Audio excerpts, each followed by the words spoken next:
Welcome back to the Female Founder World podcast. It's Jasmine here. I am the host of the pod, and this week I have a bit of a cold. I'm sorry, my voice is a little nasally, a little annoying. There's nothing I can do about it, but I am sorry. Today's conversation is worth pushing through my annoying voice for, though. It is with the founder of a business called Contour Cube.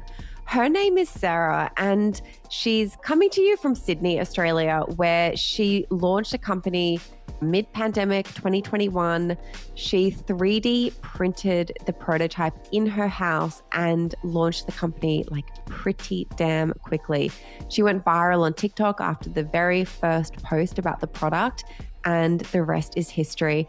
I'm going to let Sarah tell you about her business in her own words. This is an awesome story. It's super, super inspiring. If you're someone who has an idea and you want to start something right now, Sarah is proof that you can do it. You're not too late. You can still get on the TikTok trend. You can still launch a business that way if you've got a good idea. Let's get into the episode.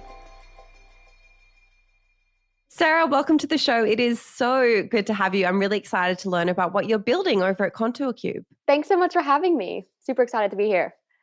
Let's kick off by you just telling all of our listeners, if they're not familiar with you and what you're building. You're joining us from Sydney, Australia today. What are you creating over there? What's your business? So I'm Sarah, and I'm the founder of Contour Cube, a facial icing tool that makes ice facials fuss-free.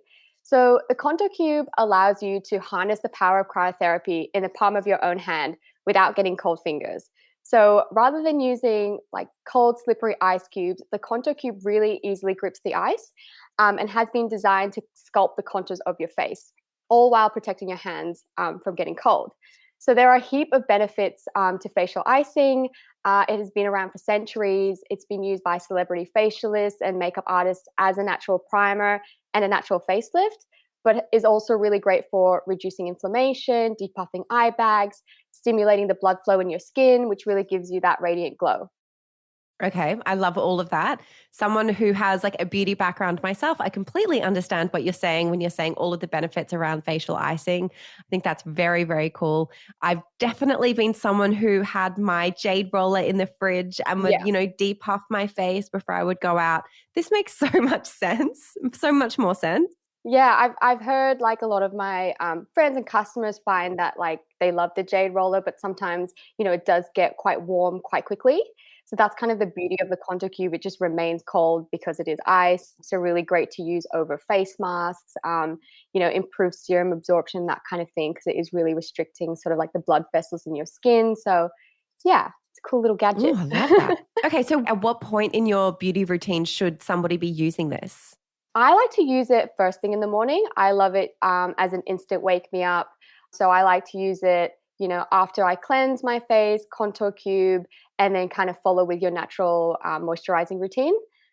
Some people with maybe more oily skin might want to use it at nighttime as well, because it does, really help take the oiliness out of your skin. So that's why it's quite good to, treat acne and that kind of thing. Very cool. So you've been around for 2 years now, is that right? We've actually only been around for a year. No. Oh my gosh. Yeah, it's been actually really crazy, but we only launched last February. That is wild. Yeah, it's like January sales. Like we've never had a full year. So okay, let's talk about what you were doing. Let's like go back in time to a year ago until what you were doing before you launched Contour Cube. Like what's your professional background? So I work for an online retailer. So it was kind of pretty much mid-pandemic, working from home. And where I was working, we're looking at customer behavior. So we were selling, we sell clothing, and we were looking at the shift in customer behavior into loungewear and like sweats and hoodies and that kind of thing, and away from like occasion wear dresses. And we were kind of thinking to ourselves, we have to be an essential business. And so what does that mean? Face mask, hand sanitizer, that kind of thing. So I was actually quite inspired to start like a hand sanny business. So I was sort of, playing around with that idea. There were a lot of Australian like distilleries that were moving away from making like gin and alcohol and then into hand back into hand sanitizer. So that was kind of where I was. And then we actually launched that brand on TikTok, and that did well, but we weren't able to ship that overseas. So like, hand sani is a flammable thing. So it was only something that we could ship within Australia. So that was sort of like a little bit of a learning curve for us. We kind of wanted to definitely find a product that we could ship globally. So at that point in time, sort of the idea of Conto Cube came about really because of my mom. Ooh, what did your mum have to do with it? So she was really, Thanks, mum. I know, thanks, mom. So she's the real inspiration behind the product and really encouraged me to start adding ice facials to my skincare routine. And it's like her best kept beauty secret. And sort of being in lockdown, and she was thinking like, all these sort of DIY, facials that you can do at home. She was kind of more inspired to kind of start doing it more. And so I started doing it. And I obviously love the feeling of that instant wake me up. And at the time, obviously, I was using ice cubes, and it's slippery and it's messy. And I actually suffer from something called Raynaud's. So that's when your fingers and toes are really sensitive to the cold. So if I'm holding an ice cube, I will kind of go numb in my hands and my toes. It's very strange. It's called a phenomenon. So that was another reason why I didn't want to hold an ice cube with my fingers. I wanted something to grip the ice, protect my hands. You're the perfect person to test the product though, aren't you? Yeah, You're going to be definitely. hypersensitive to whether Yeah. it works or not. Yeah, exactly. So I quickly jumped on Google, and I was like, hey, surely there's a tool out there that'll help me, make this process a lot easier. And to my surprise, there was literally nothing. I couldn't find any tool out there for the purpose of facial icing. And so I was really fueled at the idea of being first to market.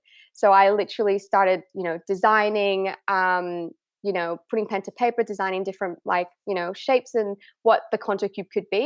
And I do have a background in graphic design as well, so that does really help. When it comes to like logo design and coming up with the shape of the Contour Cube. And my partner actually has a 3D printer at home.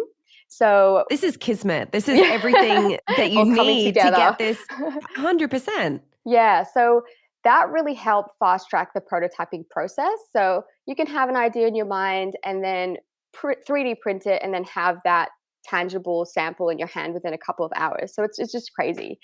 So once we were happy with what the Contour Cube is today, we basically went to find a manufacturer, continued to test the actual Contour Cube with the right materials, finesse the product a bit in terms of color palette and whatnot, and then basically got our first batch of like 100 units made. Okay.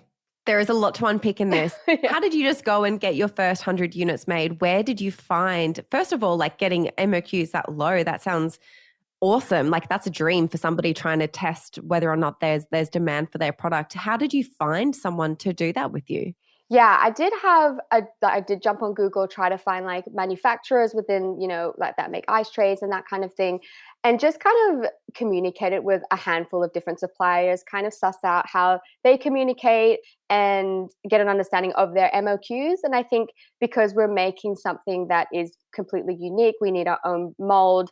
We are able to have like a smaller run, which was lucky for us. So yeah, it is really important to pick the right partner and definitely trying to figure out whether or not they can do lower MOQs at the beginning and they're able to support you in that way. Let's talk about launch marketing now. I'm seeing you guys everywhere at the moment. I didn't realize you were so new. So that is a huge testament to you that I'm seeing you everywhere. What did you do early on to kind of get the word out about what it was that you were creating? So we had our first batch of units. I created packaging that was very simple. We were all like ready to go, had like our social handles and like our like not even the contourcube.com website, just the website that we pivoted off from the Hand Sani website that I was discussing before. And we turned to TikTok to actually launch the product. And this is 2021, right? Yeah. So people who are saying that it's too late, it's not too late. Yeah, it's not too late. It's definitely not too late. So we created a video about how I started my business. This is the Contour Cube. I showed it a quick snapshot of like how to use the product and how I use my 3D printer to build it. And it was literally like a 30-second video. And I posted it the night before. And then the next morning it had gone completely viral. Like it was like 500,000 views. I was refreshing the video and it was just jumping up hundreds of thousands. It was mental. And we were like inundated with comments, which was also supportive. It was like, I've been waiting for a product like this. I've been needing something like this. And it was like that immediate like validation for the product. Like people needed it. It wasn't just myself and my mom. How exciting. It was surreal. It was really like amazing feeling. And at the same time, I think the beauty of TikTok is you're really reaching out a global audience. So we were really trending quite massively in the US, which was awesome. But again, all over the world, like Europe, Middle East, everywhere. So I think from the get-go, we were basically shipping the product all over the world, which again, amazing, seeing as we couldn't do that with the hand sanitizer. We're like, okay, we don't have to worry about anything, this can be shipped all around the world.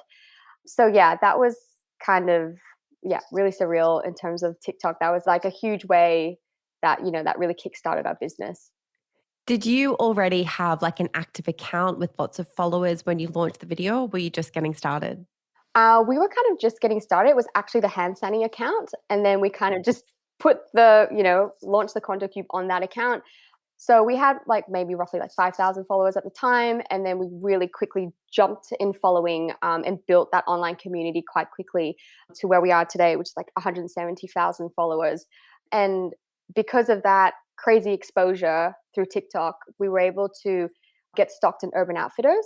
So they were the first retailer that actually reached out and was like, yeah, let's like, let's the Conto Cube online, which was crazy, seeing as we only had the business around for like 2 months. Oh, that's amazing. What a dream.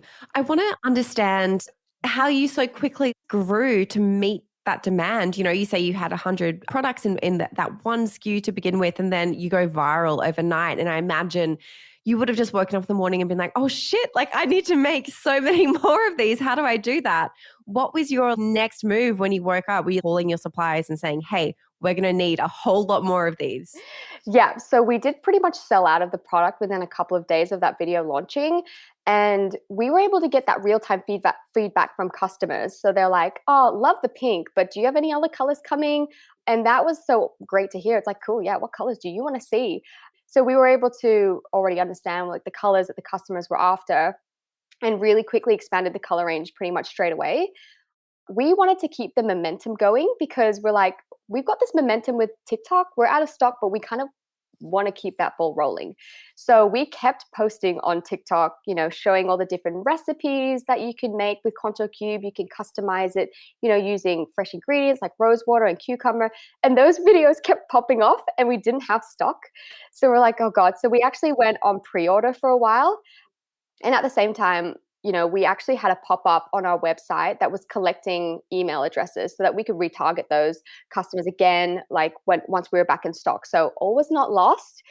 We did that. And yeah, once we were back in stock, we kind of like, did a big, EDM push to say, look, guys, we're back in stock. We've got all these different colors posted on TikTok. And that's when we made like 20K in 2 weeks time. And because of like, yeah, all the emails we were able to compile. Aside from TikTok, what other things now that I'm sure you're still growing through TikTok and that's probably like a really key channel for you. Yeah. But is there anything else that you've been doing? Any collaborations or influencer marketing or anything else that you think is moving the needle? Or is it really just TikTok is that channel for you guys? Yeah, TikTok's been great. I would have to say like the first 6 months of using TikTok was purely organic traffic. We didn't put any kind of further investment into it apart from like us making organic videos. Now we are definitely like, doing more like TikTok ads. We're doing something called Spark ads. So when an influencer is using Conto Cube in their skincare routine and it's a video that does well, they can send me a code for that video that I can push out as an ad on TikTok. So it's not very like in your face advertising. It still feels like quite organic advertising. So we've been doing a bit of Spark ads, which have been working for us.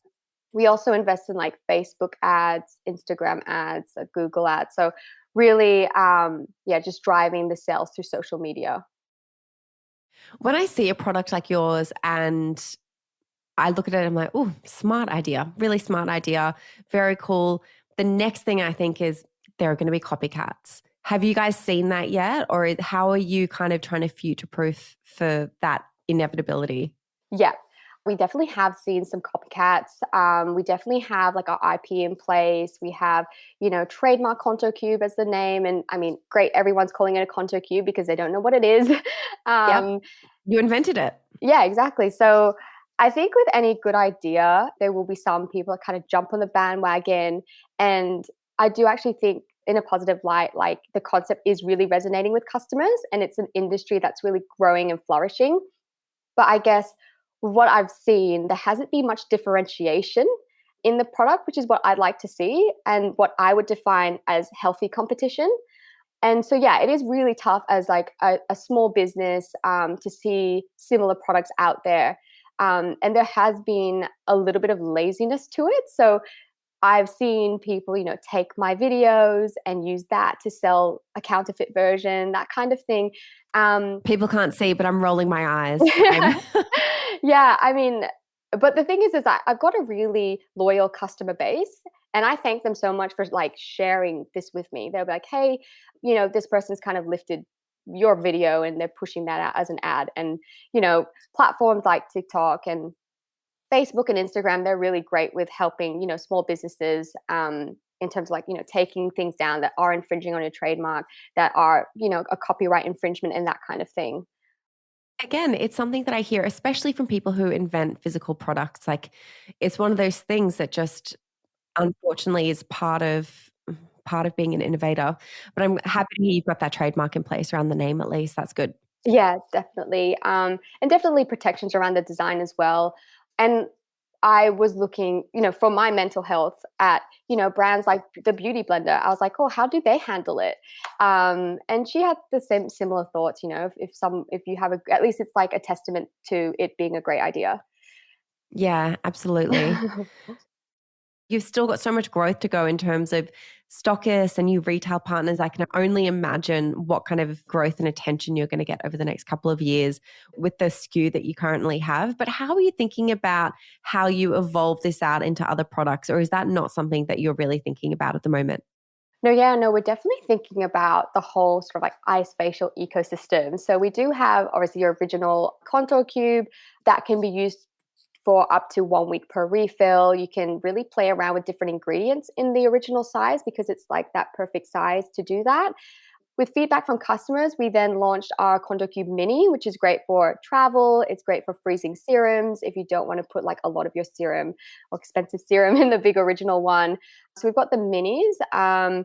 And then we've also introduced like our contour cloths. So that's a way for you to protect your skin. If you've got sensitive skin, putting the contour cloth between your skin and the ice. So we've got cloths that a lot of people like to buy sort of together with the contour cube. And then we've also released our head towels. So thinking about, when you are icing your face, getting your hair out of the way. And yeah, definitely looking at what other kind of products that go hand in hand with the contour cube. So we do have like quite exciting things coming. So definitely watch this space. Awesome. I can't wait to see. I want to also know what some of the tools are that you're using within the business. Are you on Shopify, Klaviyo? Are you doing SMS marketing? Any tools for social media scheduling? What kind of stuff can you recommend? Yeah, definitely using Shopify for our website. We use Klaviyo for EDMs. We create a lot of content like all the time. So we love to use InShot to help edit videos. We find that's a really easy app to do that. We obviously always film most of the content in TikTok, but when there's certain things that you can't really do, we really turn to InShot.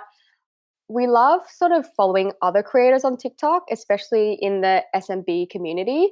So we find, other businesses to connect with and kind of follow their business journey. And they also have like quite a lot of tips and tricks and show the behind the scenes of their business, and find that that's really been helpful for us as well, just to see like what they're doing in terms of like packaging or, what kind of cool tools that they're using. And we also like to jump on live streams. So on TikTok, you can jump on a live stream. For example, like David Fogarty, the owner of Udi, he goes on live streams, and then you can kind of jump in and ask questions, and you almost feel like you're having like a direct conversation with, a business owner, and getting their insights on what they're doing. That's a smart idea. I love that. And then the last thing that I ask everyone who comes on the show is just for a resource, if you can recommend, I guess, a book or something that's kind of helped you along as you've grown your business. I recently read the book called Cult Status. And I really like the book just in terms of how you can build a community that kind of ends up doing a bit of the legwork for you. So whether that's like promoting your brand or like sharing the content cube on the social channels and that kind of thing. And it kind of looks into how different businesses and new businesses constantly question how things are made and, questioning the supply chain and kind of questioning everything and trying to understand like why is this the norm and kind of making that better. So I did really enjoy that book. Great recommendation. Yeah, I do really love reading biographies as well. So, like Nasty Gal's book, Girl Boss, love that. Start Something That Matters. That's another book, Tom Shoes. And I've always been inspired by like reading stories behind the business. Amazing. Well, Sarah, thank you so much for coming on the show. It's been awesome chatting with you. Thank you so much for having me. Hey, did you guys love that? If you did, please drop us a 5-star review wherever you listen to podcasts. If you take a screenshot of that review and DM it to us on Instagram, we will send you back a link with free access to our entire on-demand library of business skills workshops. So don't sleep on that. Get on it. Take that screenshot and DM it over to us. Chat to you later.